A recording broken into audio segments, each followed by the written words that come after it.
So in this first video of Chapter 8, we're going to look at some of these reactions of alkenes. And this will be what the entire chapter is about, really, is reacting alkenes through this electrophilic addition. And this chapter will operate a little bit differently than 6 and 7 in the essence that we are not really comparing and contrasting reactions anymore. We're looking at set conditions and figuring out what the product is. So we're not really going to be too concerned about looking at the differences between these reactions like we were with E2 and SN2 and E1/SN1 and E2 and SN2. We're just going to be looking at these different alkene reactions. And so when we're thinking about it, how an alkene reacts, in truth, and you will see this in the first couple of reactions here, it's almost like the opposite of an E1 reaction. And in general, and we'll get into a lot of specifics here, we'll be going over about 10 different alkene reactions over these next few videos, but they all operate under a very similar electrophilic addition, right? And breaking that down, it essentially means the electrophile adds to the alkene, right? And so in this very general scheme here, we can see that we have, right, our electrophile, and the alkene here is actually acting as the nucleophile, okay?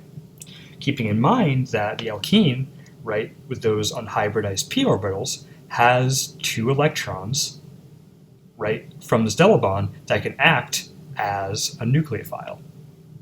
And so it would look something like this, right?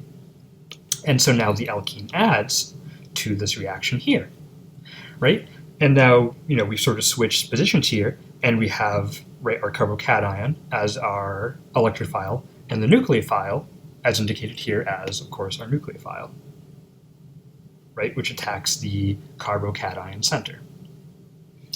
And we'll talk a little bit more about this later, but, right, in order to make this carbocation as stable as possible, right, the more substituted it is, the quicker it'll be, right, and any chance it has with resonance or groups that have electrons, right, or have that dipole moment, right, that make it partially negative, will help to stabilize that carbocation intermediate and make it go quicker, okay? And we'll talk more about this in a second. So the first reaction we're going to look at here is the addition of hydrogen halides, right, these sort of halogen acids essentially, right, like hydrochloric acid here. And this will look very similar, right, to the reverse of an E1 reaction. And so what we want to consider, right, is how this process takes place, right? Here, right, it's very, a very simple 2-butene, right, and we add on, right, a hydrogen, kind of like we have here above. Hydrogen essentially is going to be our quote-unquote electrophile, where the alkene, right, attacks there. We have our chlorine, right, as our quote-unquote leaving group.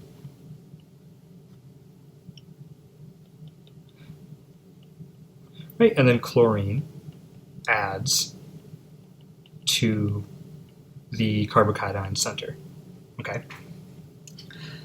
Now, what's important to note, right, this carbocation is secondary, and even if the hydrogen was on this position and the carbocation was here, it would still be the same, but there's this new rule we're going to be introducing called Markovnikov's rule, which essentially means that when we have addition reactions of, right, these halogen acids, right, hydrogen and X, which is a general halogen.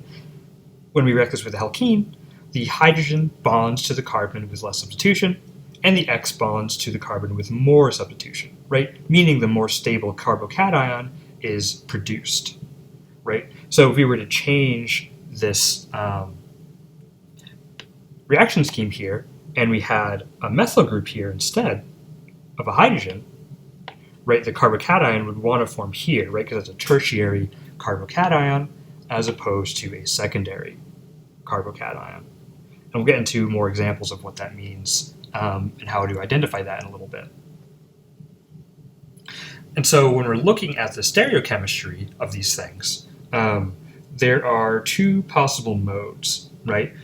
And this is a very basic example here, but, right, if we have this very simple alkene, and we're kind of showing it sort of in a different viewpoint, right, with these sp2 carbons being sort of flat pointing towards us, which is why these groups are in a wedge and a dash.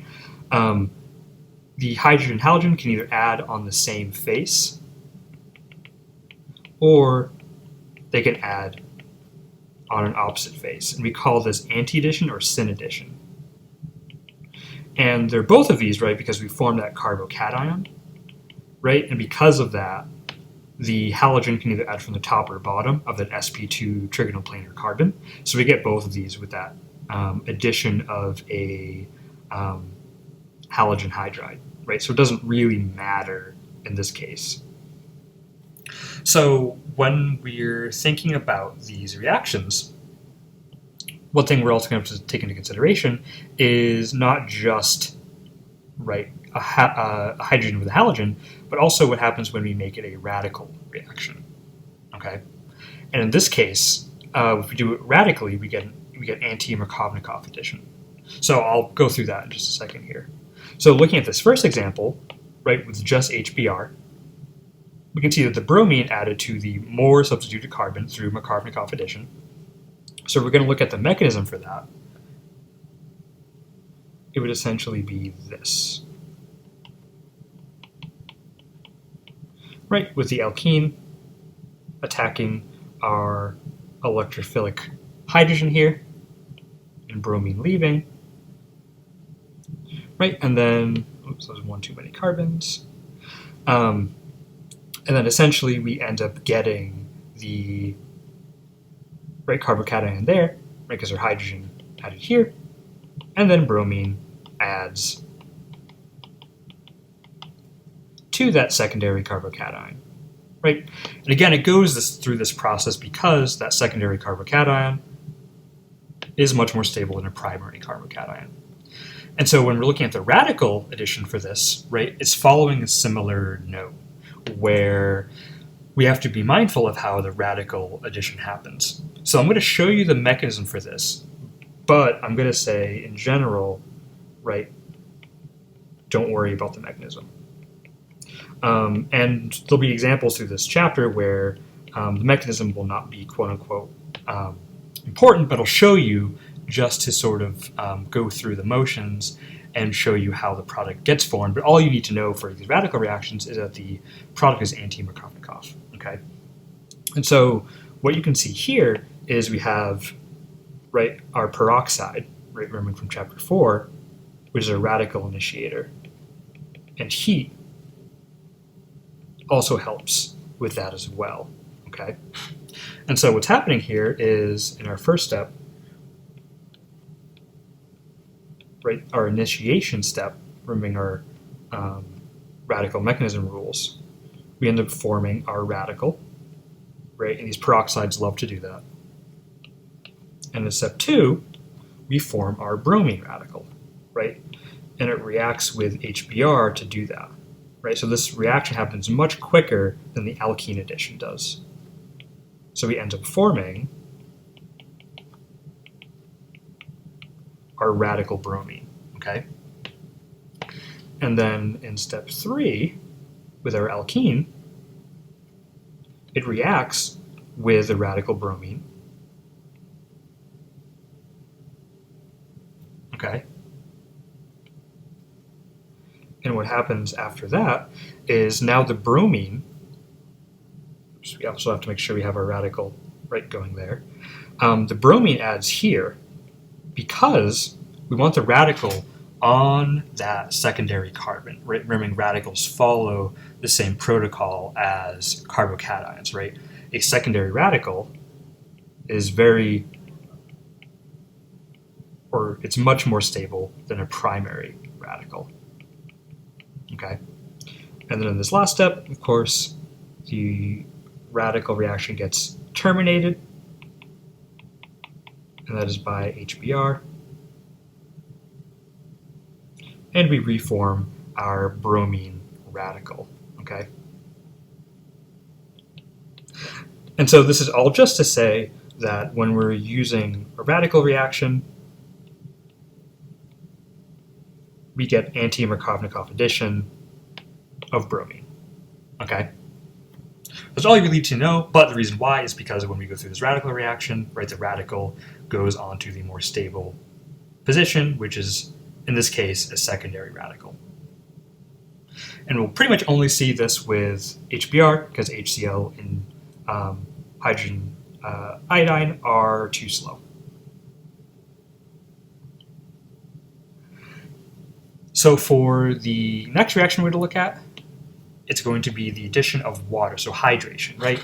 And this is hopefully very clearly, right, the opposite of the dehydration reaction, right? Remembering that E1 elimination we did back in chapter 7 to get the dehydration. So we're essentially just doing this in reverse, right? And this is going to follow, as you can see, Markovnikov's rule, right? Because we're going through that E1 type opposite elimination, right? It's going to be like E1, but just in reverse. Okay, so to show you the mechanism for this, the first thing we're going to do here is have our acid, right, our sulfuric acid here, add to the alkene.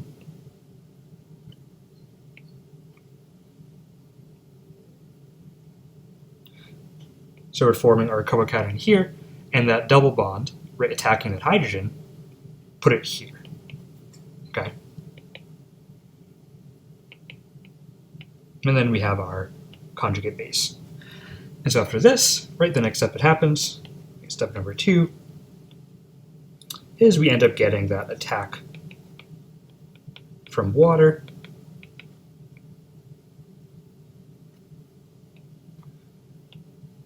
And we now have our product here, right, which is positively charged, so we need to make sure we deprotonate that. So step number 3 would be, right, neutralizing our acidic product here. And we can do that with our conjugate base of sulfuric acid